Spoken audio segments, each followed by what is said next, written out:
You ask Tiger to solve. This deals with linear equations with one unknown. The final result is a equals 16. Let's solve it step by step. Simplify the expression. Break up the fraction.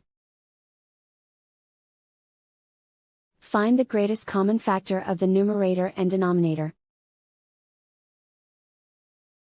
Factor out and cancel the greatest common factor. Group all constants on the right side of the equation. Add 3 to both sides. Simplify the arithmetic.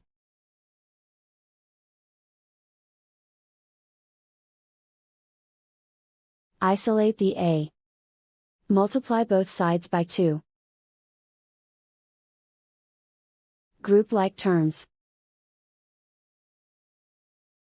Multiply the coefficients. Simplify the fraction.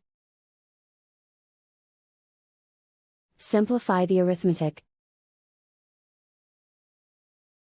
And so the final result is a equals 16.